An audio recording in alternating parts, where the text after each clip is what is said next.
سگ‌ها در هر سنی نیازهای تغذیه‌ای خاصی دارن و به همین دلیل هم غذاشون باید با توجه به سنشون عوض بشه. مثلا یه سگ 1 ماهه با یه سگ 2 ساله غذاشون از زمین تا آسمون با هم فرق میکنه. تو این ویدیو قراره در مورد غذای سگ و توله سگ در مراحل مختلف زندگیش از وقتی به دنیا میاد تا دوران پیری صحبت کنیم و بهتون بگیم که تو هر سنی باید چه غذایی بخوره. پس تا آخر ویدیو با ما باشید تا یاد بگیریم چه غذایی به سگمون بدیم.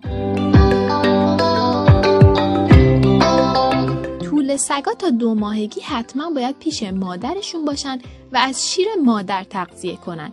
به همین دلیل ازتون خواهش میکنیم از خرید توله سگای زیر 2 ماه خودداری کنید.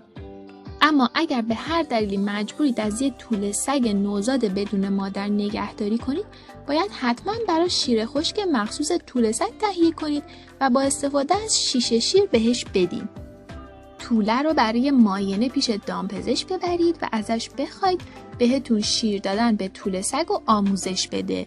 چون توله ها بسیار حساس و آسیب پذیرن و اگر نحوه درست استفاده از شیشه شیر رو بلد نباشید، ممکنه شیر داخل ریه نوزاد سگ بره و مشکلات جدی براش درست کنه. هرچی توله ها بزرگتر میشن، فواصل بین شیر خوردنشون هم بیشتر میشه. به توله های زیر 10 روز هر 2 الی 3 ساعت و از 18 روزگی هر 5 تا 6 ساعت باید شیر بدین.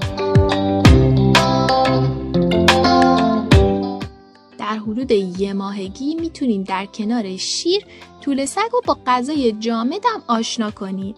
یه غذای ایدئال برای شروع میتونه غذای خشک مخصوص توله سگ زیر 2 ماه یا غذای استارتر باشه که با شیر مخصوص سگ قاطی شده و به صورت پوره در اومده. در سن 2 ماهگی توله دیگه به شیر مادر نیاز نداره و میتونه خوردن غذای جامد رو شروع کنه.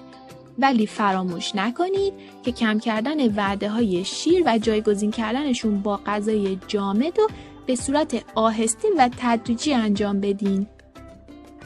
توله در این دوره به 3 الی 4 وعده غذا در روز نیاز داره و چون هنوز کوچولو و کم سنه، باید غذای مخصوص توله سگ رو با کمی آب یا شیر ترکیب کنید و بعد بهش بدید. این فرمول کلی برای همه سگاست، اما در مورد هر نژاد ممکنه تفاوت‌هایی وجود داشته باشه.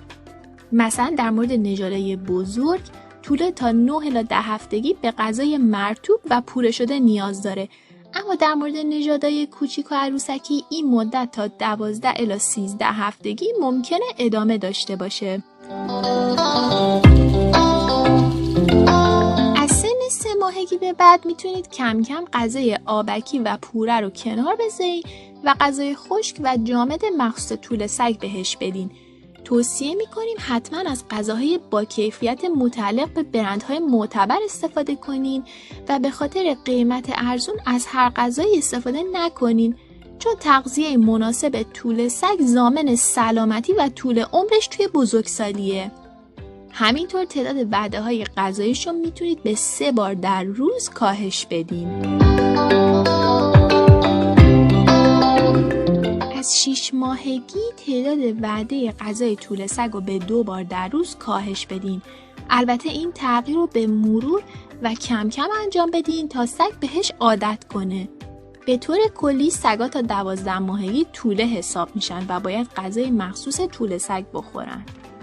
البته این مورد در مورد نژادهای کوچکتر و عروسکی صدق نمیکنه و اونا معمولاً 7 الی 8 ماهگی به بلوغ میرسن.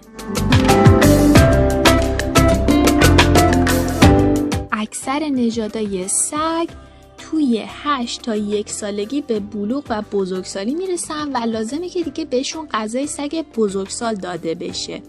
البته سن بلوغ تو نژادهای مختلف ممکنه کمی تفاوت داشته باشه و دیرتر یا زودتر اتفاق بیفته.